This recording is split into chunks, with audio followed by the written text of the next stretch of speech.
Historia e familjes Reka është bërë tërheqëse për zviceranën Elizabeth Kaestli, gazetare dhe autore e librit 7 vëllezër dhe 7 motra, një familje kosovare në përbot. Shpërngulja nga Kosova në kërkim të kushteve më të mira për jetesë ka qenë zgjidhja e vetme e familjes Reka nga Kërbliqi i Kaçanikut, që në vetë të numëron 14 fëmijë, 7 djem dhe 7 vajza. Kjo historie kishte tërhequr shumë gazetaren zvicerane Elizabeth Kaestli, e cila ka botuar një libër me historinë e veçantë të kësaj familje.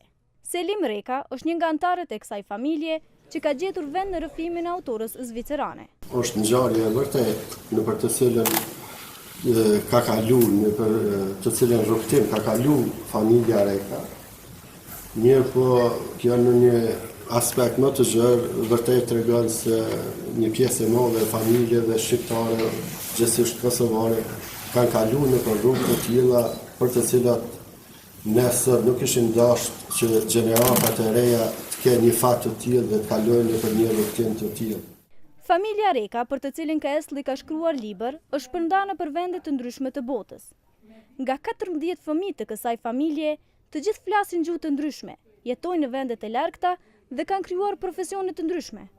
Madje njëri nga ta është bërë pilot në Belgjik.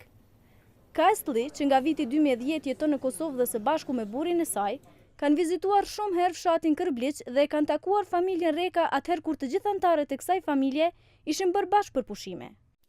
Kaestli tha se libri i saj është botuar në Zvicër në nëntor të vitit të kaluar, në gjuhën gjermane, por ishte domosdoshmëri edhe përkthimi i tij në gjuhën shqipe. Ndërsa tregoj se është e lidhur ngushtë me historinë e Kosovës. Për herë të parë, unë kam vizituar Kosovën në nëntor të vitin 1998, si gazetare.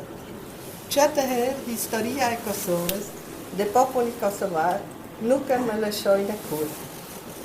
Kam shkruar shumë artikuj për gazetët zvicerane dhe 2 libra gratë nga Kosova dhe ndjeqit e ura. Ajo tregon se me familjen Reka ishte lidhur qysh para 13 vjetëve, ndërsa kujton kohën e bombardimeve kur kjo familje ishte shpërndarë në përbot. Ideja për librin 7 vëllezër dhe 7 motra ka lindur në ver 2010, kur kam vizituar familjen Reka në Kaçanik.